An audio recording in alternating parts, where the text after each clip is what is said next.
Ini perbincangan teologi sebenarnya kan. Bagi saya tak payahlah kita nak panjang-panjangkan benda ni. Kafir mengkafir, jahil menjahil dan sebagainya. Itu pandangan Datuk Seri Anwar Ibrahim.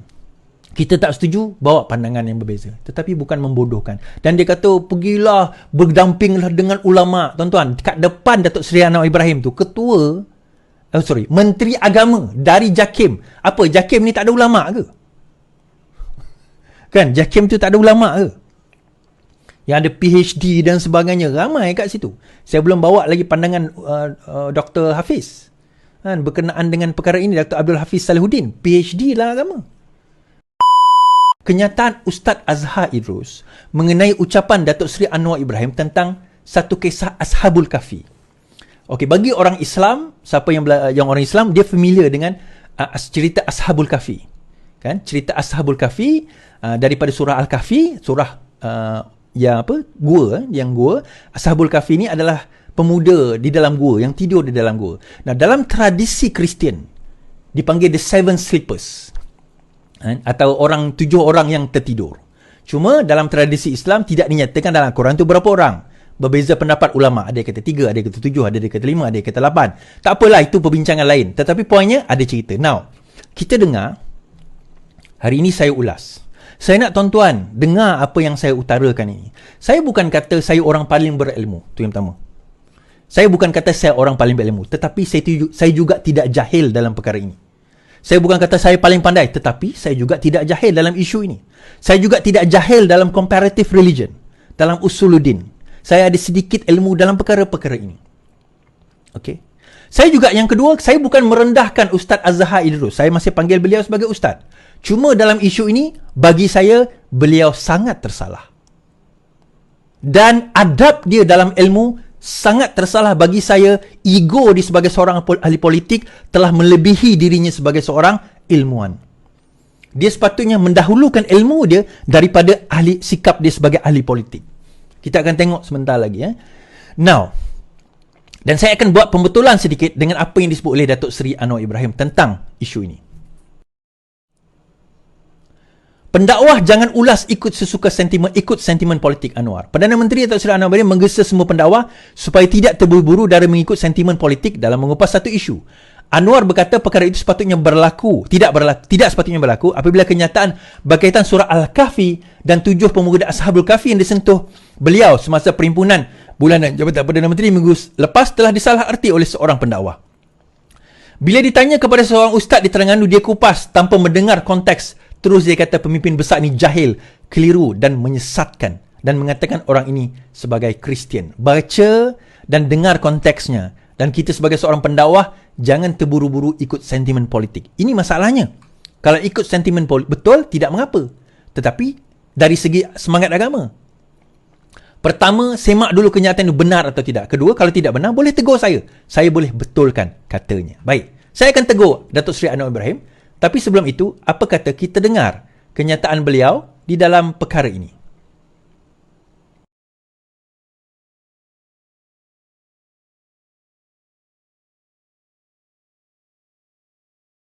Allah menyebut dalam Quran, akan aku ceritakan kisah yang sebenar. Yang surah Kahfi ini menarik kerana dia ada banyak persamaan dengan Bible. The Cave. Nanti bila saya sebut macam ni, kita Anwar telah samakan Quran dengan Bible. Pula nak jawab. Ini sebab saya kata pemikiran yang pelampau, dia tak dengar konteks. Dia ambil itu. Tengok, Anwar samakan semua agama. Oleh demikian tidak boleh diterima sebagai pemimpin negara ini. Baik. Baik. Tetapi yang saya sebut dalam Cave, kemana ada sejarah? Kerana sebenarnya sejarah dalam cerita Cave, Kahfi itu zaman Kristian. Tetapi diberikan nilai yang baik bahawa ada pemuda-pemuda masa itu Kristian. Jangan lupa. Kadang-kadang, tapi kalau saya kupas begini, orang Kristian kan senang kan? Kita gunakan dalam Quran kisah sejarah di zaman Nasrani, di mana anak muda itu diselamatkan kerana prinsip mereka yang kental. Akan kuceritakan kisah sebenarnya. Apa cerita sebenarnya? Innahum fityatun amanu bi rabbihim wa zidnahum huda. Anak muda dengan keyakinan mereka, dengan iman mereka, Allah tambah petunjuk kepada mereka. Mengapa? Kerana ini soal nilai, soal prinsip.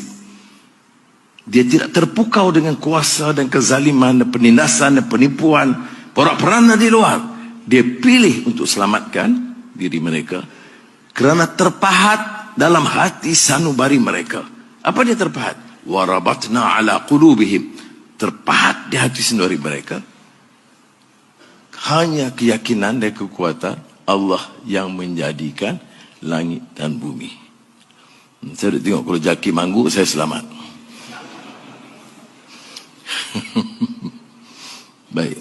Jadi terpahat di hati sendiri mereka bahawa yang kuat, yang berkuasa itu sebenarnya Allah. Mana ini soal nilai, kita tekankan. Sebab tu bila saya sebut dalam Madani ini, ya pertumbuhan ekonomi, transformasi digital, energy transition, itu semua penting. Karena kalau tidak kita bicara ini tentang nilai, kemudian tidak lakukan kerja, kita akan ketinggalan. Kita menang dari segi nilai, kalah dari segi teknologi dan transformasi digital. Jadi kita harus kembangkan keduanya. Tetapi mendasari itu semua adalah sistem nilai. Nilai ini dimulakan dari pribadi. Bukan nak mengutuk orang lain. Kamu harus baik. Baik. Kamu harus jangan rasuah. Ya. Tapi aku kumpul harta dah 100 juta. Kamu jangan rasuah. Kamu mesti hidup sederhana. Kurangkan makan gula. Itu saya sebut.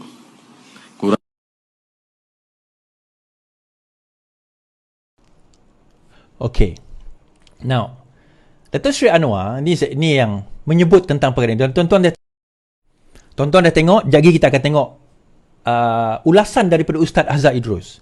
Now, yang pertama komentar saya, dia kata dia menyebut bahawa ini berlaku pada zaman Kristian.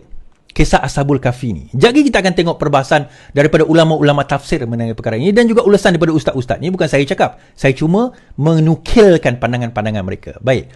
Tapi yang saya tegur sikit, mungkin bagi saya perkara ini adalah sabkul lisan Datuk Seri Anwar Ibrahim lah, mungkin. Bahawa dia kata perkara ini juga ada di dalam Bible. Okay, cerita Ashabul Kahfi ni ada di dalam Bible. Jawapannya sebenarnya Datuk Seri Anwar Ibrahim tak ada. Kisah The Seven Sleepers ataupun 7 orang yang tidur ini tidak ada di dalam Bible.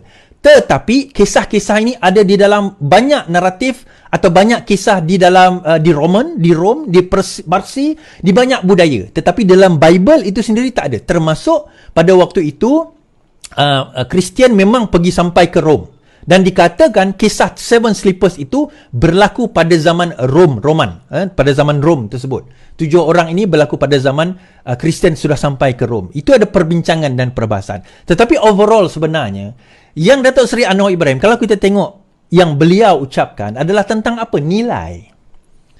Datuk Seri Anwar Ibrahim membawa kisah itu untuk kita tengok pengajarannya. Tetapi bak kata pepatah Cina lah.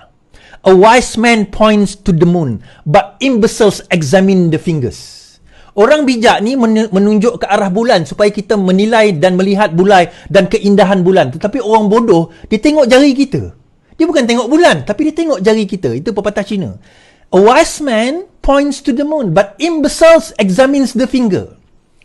Datuk Seri Anwar Ibrahim duk menilai, mengambil kisah Ashabul Kahfi ini untuk menyatakan akan nilai pemuda itu yang berani menentang korupsi, menentang penyesatan, lari daripada kesesatan untuk menyelamatkan akidah mereka. Itulah nilai pemuda. Kenapa disebut pemuda? Kerana pemuda ini biasanya ialah bersemangat nak ikut dan sebagainya. Tetapi ini pemuda yang benar-benar mementingkan iman daripada kebendaan, daripada kesesatan. Jadi itu nilainya. Sebab itu dekat Datuk Seri Anwar yang kata ujung tadi, walaupun kita hebat daripada segi teknologi, kekayaan dan sebagainya, tetapi dasar kepada kekayaan kita itu mestilah nilai, keimanan. Nilai kalau orang Islam keimanannya, tapi kalau kita sebagai manusia nilai kita, virtues, values kita. Tetapi mereka bukan lihat yang itu. Dia tengok Datuk Seri Anwar Ibrahim ini telah melakukan kesesatan, jahil, bodoh, kerana sebut Ashabul Kahfi itu sebagai orang Kristian pada zaman Kristian. Dia kata. Kita dengar ulasan Ustaz Azhar Idrus.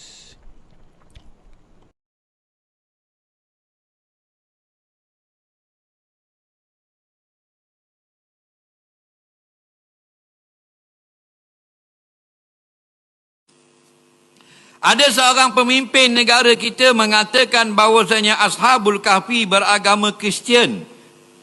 Betul atau tidak Ustaz? Mohon penjelasan. Mohon penjelasan pula dah. Seorang pemimpin dia kata sebut bahawasanya Ashabul Kahfi ni beragama Kristian. Inilah yang Nabi pesan ni. Yang Nabi nak suruh kita jaga sangat ni. Selama ada ulama, kita dekatlah dengan ulama. Kejar ulama. Duduk sama dekat dia. Alaikum bi majalisil ulama. Selalulah kamu duduk dalam majlis ulama. Apa? Nanti dah tak ada ulama, orang akan ikut orang jahil. Ini contoh ni. Ashabul Kahfi itu orang beriman, orang mukmin. Dia kata kafir, Kristian. Kristian tu agama baru, kafir laknatullah. Faham? Mengkafirkan pemuda Ashabul Kahfi. Sesat tak? Kalau orang percaya ke dia, sesat tak? Ini yang dikatakan pemimpin-pemimpin jahil yang nak menunjuk pandai. Kerana apa? Kerana kita sudah tidak herakan alim ulama. Nampak? Inna Allah yaqbidul ilma biqabdil ulama. Nabi kata jaga. Allah Ta'ala ambil ilmu kamu dengan matikan alim ulama. Akhir tinggal siapa bila tak ada ulama? Tinggal orang jahil. Faham? Nabi kata ittaqazan nasu ru'usan juhala. Bila dah tak ada ulama, orang tak peduli lagi ulama, orang ramai akan ambil pemimpin itu orang yang jahil, orang bodoh jadi pemimpin. Bila dah orang pemimpin ni orang bodoh, orang jahil jadi pemimpin, mereka bercakap tak? Cakap lah, cakap dalam TV, cakap dalam internet, cakap dalam radio, cakap luar negara, cakap dalam negeri. Dah dia pemimpin. Faham? Pasu ilu, lalu orang tanya macam-macam, orang suruh dia bercakap. Fa'aftau bi ghairi ilmin. Nabi cerita ni. Lalu dia bercakap tanpa ilmu. Macam ni? Tak ada ilmu ni.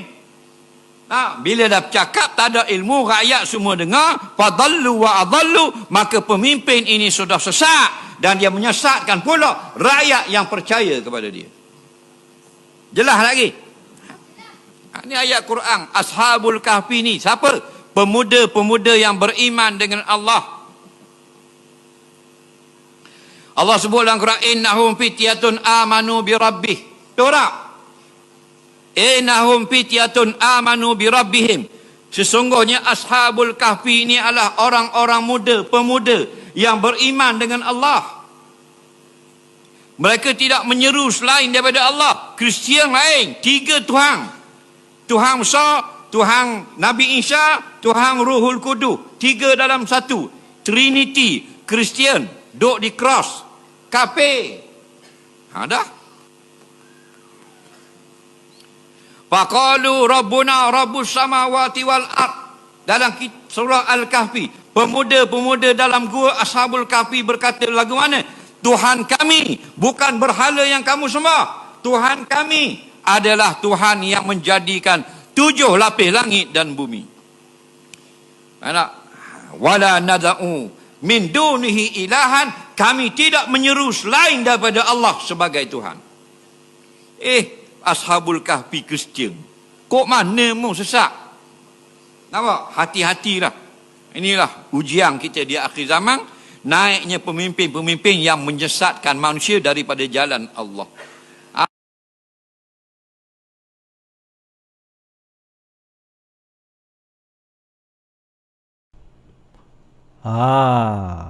Naiknya pemimpin dari kalangan manusia yang menyesatkan jalan Allah. Bodoh, jahil, menyesatkan lagi. Tuan-tuan, tak alang-alang. Baik tuan-tuan. Dia isu, saya kata tadi, Datuk Seri Anwar Ibrahim bercerita soal kisah pengajaran dalam surah Ashabul Kahfi tu. Dalam kisah Ashabul Kahfi ni, dalam surah Al-Kahfi ni, kisah Ashabul Kahfi ni, dia pengajaran. Ada pengajaran dia untuk apa orang kata, pegawai-pegawai kerajaan pada waktu itu. Dia ada pengajaran, dia ambil pengajaran. Cuma dia ada satu perkara yang dia sebut. Now, dia ada perbincangan di dalam Al-Quran sebenarnya, untuk maklumat tuan-tuan, tidak ada perincian siapakah Ashabul Kahfi ni. Di dalam Al-Quran disebutkan cuma Ashabul Kahfi. Malah jumlah mereka, adakah mereka 3 orang, 5 orang, 7 orang, 8 orang, pun ada ulama berselisih pendapat, sebab itu bukan utama. Kisah itu bukan utama. Yang itu dibincangkan dalam tafsir, itu bincangkan dalam hadis. Hadis pun rasanya tak ada yang pendetailan. Tetapi ada kisah-kisah dan cerita-cerita, termasuk kisah Israiliyat dan juga sejarawan-sejarawan yang meninjau dan mengkaji. Tapi itu semua adalah pendapat-pendapat manusia. Siapa mereka? Ini sebenarnya adalah kisah Al-Quran. Iaitu Al-Quran ni dia tidak mementingkan detail. Detail ni kita kena kaji. Bukan tak penting langsung. Maksudnya detail tu kita kaji kemudian. Tetapi Al-Quran mementingkan pengajaran. Al-Quran bila menceritakan satu kisah, dia ada pelajaran yang dia nak bagi pada kita. Kita kena ambil pelajaran itu.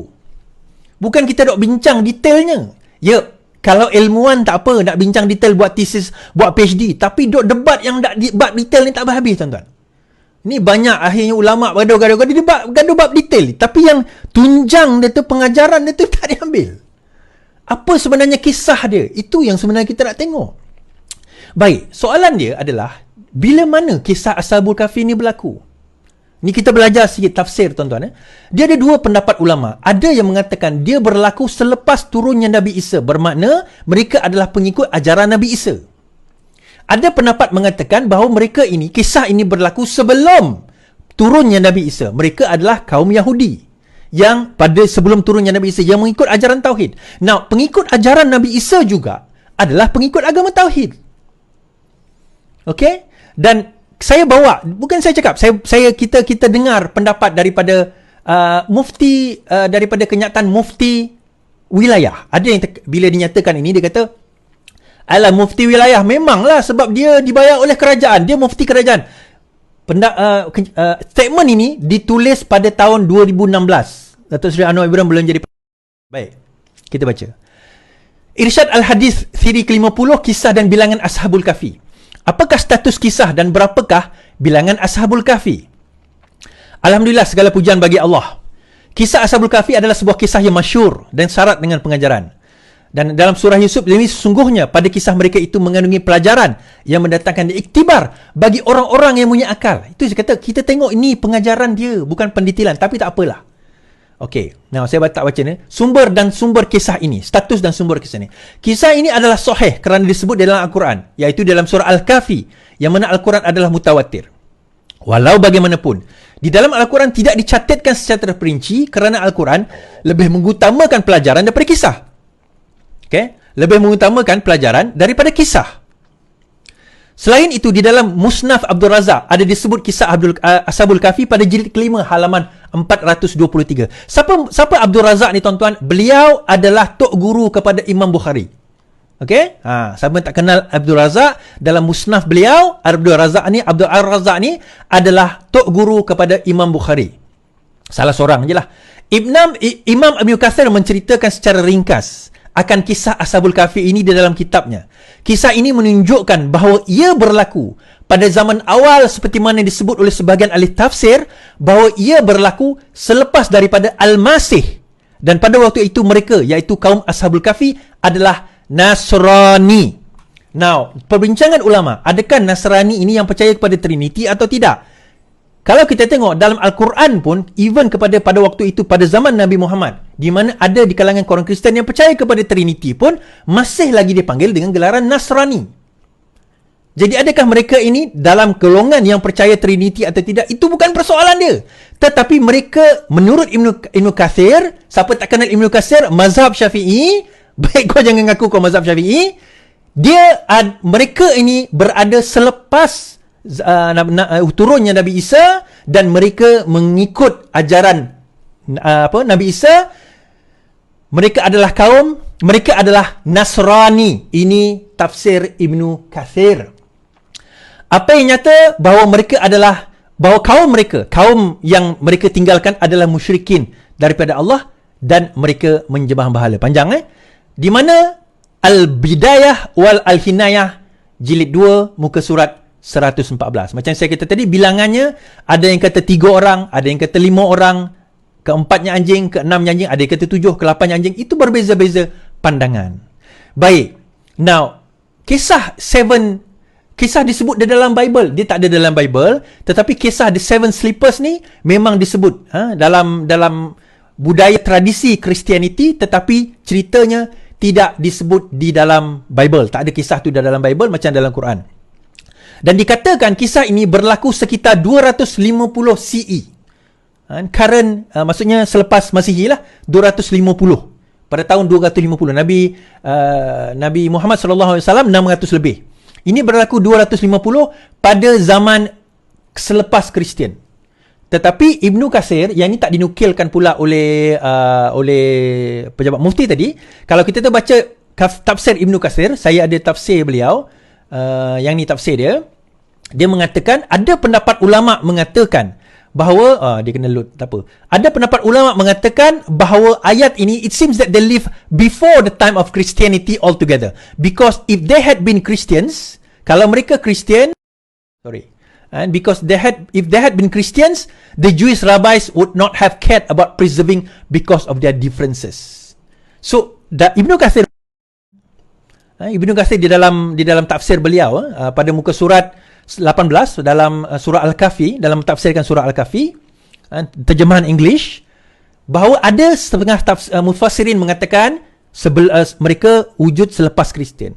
Ada mengatakan mereka wujud sebelum Kristian. Tetapi itu tak penting. Tetapi maksudnya ada pendapat. Kemudian kita kena faham juga bahawa Kristian 300 tahun selepas Nabi Isa, sehingga pada zaman the Council of Nice, macam mana nak eja? Macam mana nak sebut? Okay, the Council of Nicaea. The Council of Nicaea. Apa itu Council of Nicaea is? Apa kaitannya dengan Christianity? Council of Nicaea ni menyebabkan ada Christianity modern sebagaimana ada, dan dia mengikut pendapat sejarawan berbeza dengan sebelum Council of Nicaea ini berlaku pada zaman 300 tahun pertama, dan mereka ni Ashabul Kahfi ini berada 300 tahun yang pertama sebelum Council of Nicaea ini bersidang. Dan peristiwa ini dikatakan berlaku di area pada zaman Roman. Okay, now kisahnya apa tuan-tuan? Pendetailan sebegini, kisah sebegini, pendetailan sebegini sebenarnya tak berapa penting, kan? Tak berapa penting. Dia perbincangan akademik. Okay, ini tafsir tadi. Dia perbincangan akademik. Oh, tak penting apa melibatkan perbezaan pendapat. Akidah apanya? Ini Ibnu Katsir sebut. Ibnu Katsir yang sebut, tuan-tuan. Dan kalau kita baca daripada Yadim sendiri, kan, pandangan-pandangan ini banyak sebenarnya. Kan? Pandangan itu banyak. Ulama berbeza pendapat. Kenyataan daripada Yadim sendiri telah dikeluarkan hari ini bahawa terdapat perbezaan pendapat. Nah, perbezaan pandangan itu dan sebagainya itu tidaklah menyesatkan, mengkafirkan, membodohkan seseorang. Bagi saya sengaja saya bawa kenyataan Ustaz Azhar Idrus itu secara penuh 4 minit, dan itu diletakkan di dalam page, di dalam YouTube Ustaz Azhar Idrus, bermakna tak ada potongan yang memang fitnah, tak ada. Itu dia sendiri yang letak. Tuan-tuan, kalau Ustaz Azhar Idrus ni seorang yang adil dengan ilmu, apa yang patut beliau lakukan? Dia kupas mengikut ilmu. Ilmunya sebegini. Anwar sebut ini. Tafsir Ibnu Katsir kata sebegini. Tafsir Maududi kata sebegini. Tafsir Hamka kata sebegini. Ulama ini kata begini. Ulama ini kata begini. Dan akhirnya kesimpulan, ada dua pandangan. Ada yang kata sebelum Kristian, ada yang kata selepas Kristian. Pada pandangan saya dan hasil penelitian saya, X, Y dan Z kesimpulannya. Itu orang yang bercakap dasarnya ilmu. Bukan dia buka-buka mulutnya sesat, bodoh, kafir. Sebab itu saya kata, saya jarang ambil ilmu daripada Ustaz Azhar Idrus. Tanpa nak merendahkan beliau. Kalau saya nak ambil ilmu, saya ambil ilmu daripada ustaz lain. Tuan-tuan. Nak ambil ilmu antaranya adalah, ini kenyataan daripada Yadim. Yadim memandang serius. Dia kata, ada satu ni, dia juga, Yadim juga menyentuh kenyataan daripada Ibnu Katsir. Ibnu Ashur dalam taksir juga menyebut kecenderungan bahawa peristiwa itu berlaku sebelum ajaran Al-Masih. Itu saya kata. Ibnu Katsir dalam Al-Bidayah wa Hinayah menukilkan pandangan ahli tafsir bahawa 7 pemuda itu wujud selepas kedatangan Nabi Isa. Wahab bin Munabil, mereka telah sekumpulan pemuda dari Rom yang masuk ke gua sebelum kelahiran Nabi Isa. So, di sini Yadim mengambil pandangannya. Dia meletakkan pandangan berbeza. Ada yang kata sebelum, ada yang kata selepas. So ini orang berilmu mengemukakan pandangan. Ini kaedah yang sepatutnya yang kita lakukan. Bukan kita membodohkan umat, bukan kita menyesatkan orang, bukan kita mengkafirkan orang. Itu bukan tugas ilmuwan, tuan-tuan. Itu bukan tugas pendakwah. Tugas pendakwah, kalau benda itu tidak benar, nyatakan kebenarannya berdasarkan fakta-fakta dan bukti-bukti. Ini pandangan. Assalamualaikum warahmatullahi taala wabarakatuh. Saya ingin memberikan sedikit perkongsian ataupun penjelasan tentang satu isu yang hangat diperbincangkan di media sosial hari ini, di TikTok, di Facebook dan sebagainya. Ia adalah merujuk kepada satu statement yang telah dikeluarkan ataupun yang telah disebutkan oleh Yang Amat Berhormat Perdana Menteri Malaysia, yang Datuk Seri Anwar Ibrahim, ketika dalam satu perhimpunan bersama dengan agensi kerajaan. Beliau menyebutkan bahawa pemuda Ashabul Kahfi ini adalah hidup pada zaman Kristian dan mereka ini adalah beragama Kristian. Jadi ada pihak yang memberikan komentar lalu dinisbahkan apa yang disebutkan oleh Yang Amat Berhormat Perdana Menteri ini adalah mengatakan bahawa pemuda Ashabul Kahfi dikatakan sebagai mereka ini kufur, mereka ini agama Kristian yang kafir dan sebagainya. Maka kalau kita lihat dan kita teliti apa yang disebutkan oleh Yang Amat Berhormat Perdana Menteri, beliau ketika menyebutkan tentang kisah Ashabul Kahfi, beliau dahului dengan membaca ayatul Quran daripada suratul Ashabul Kahfi, innahum fityatun amanu birabbihim. Mereka ini adalah pemuda yang beriman dengan Tuhan mereka. Jadi ayat itu sudah jelas menunjukkan bahawa kisah Ashabul Kahfi yang hendak dinyatakan oleh beliau adalah dengan maksud Ashabul Kahfi yang beriman kepada Allah. Jadi tak mungkin akan disebutkan di situ lalu dikatakan beliau menyebutkan Ashabul Kahfi itu sebagai mereka yang kufur dan sebagainya. Adapun penisbahan Ashabul Kahfi ini sebagai beragama Kristian, ini satu perbincangan yang ada disebutkan oleh para ulama walaupun ianya khilaf. Al-Imam Ibn Katsir dalam tafsir Ibn Katsir ketika menafsirkan surat Ashabul Kahfi ataupun kisah ini, ada mengatakan, ada pendapat yang mengatakan bahawa Ashabul Kahfi ala dinin Nasraniyah atau ala din Isa bin Maryam. Ashabul Kahfi ini mereka beragama dengan agama Nabi Isa ataupun agama Masihi. Ada juga pendapat mengatakan Ashabul Kahfi ini muncul sebelum lagi daripada zamannya Nabi Isa. Jadi ini adalah satu perkara yang ada disebutkan oleh para ulama. Dan yang dimaksudkan oleh Yang Amat Berhormat Perdana Menteri apabila beliau menyebutkan Ashabul Kahfi itu adalah beragama Kristian, adalah merujuk kepada agama Kristian versi Nabi Isa AS yang mengajak beriman kepada Allah. Bukan Ashabul Kahfi yang mengajarkan Trinity, yang mengajarkan kekufuran, kerana beliau telah menyatakan ayat innahum fityatun amanu birabbihim, tak mungkin akan dinisbahkan Ashabul Kahfi kepada orang yang kufur. Okey. So ada perbincangan, ada perbezaan pendapat, ada khilaf ulama dalam pendetailan. Tak kisahlah, itu pandangan. Dan kalau kita nak kritik, tuan-tuan, kritik pandangannya. Bukan kritik keimanannya. Ini masalah kita dengan adab kepada ilmu, tradisi ilmu. Dan inilah pembodohan umat manusia, umat Islam. Inilah cara pembodohan umat Islam. Macam baru-baru ini kan, ada seorang dalam grup kata, Suardi ni ada profesor ni, dia sebut bahawa Pekidah ni lahir ada salah silah daripada Khalifah Uthmaniyah dan ada dia punya salu-galuh. Ni kita kena tangkap profesor ni. Saya kata, kenapa kita kena tangkap? Ilmu, hujah kita balas dengan hujah. Kita tak setuju dengan pandangan dia, kita datanglah dengan hujah yang lebih baik. Tapi kita jangan gunakan kekerasan, kita jangan gunakan pembodohan, kita jangan guna sesat menyesatkan dengan orang yang kita tidak bersetuju pandangan dia. Inilah yang Allah ajar kita sebagai umat Islam. Iqra' bismi rabbikal ladzi khalaq. Bacalah dengan nama Tuhanmu yang menciptakan. Iqra', baca. Baca ni apa, tuan-tuan? Bila kita membaca, tak mustahil kita membaca, otak kita tak bergerak dan berfikir. Bila kita membaca sesuatu, otak kita akan sekurang-kurangnya capture the words, Capture the meaning, interpret. Di situ proses berfikir bermula. Untuk kita mula berfikir, kita kena membaca. Tetapi bab kata Dato' Yusof Al-Qaradawi, antara kelemahan umat Islam sekarang ini ialah malas berfikir dan malas membaca. Itu yang kita jadi ramai yang jadi dengar je ustaz kata, oh betul lah ustaz. Wacaya samalu. #pas kencing. Lepas tu jadi pentaksub, kondonnya membawa panji Islam, tapi benda asas pun engkau ke laut. Okay tuan-tuan, habis kat situ.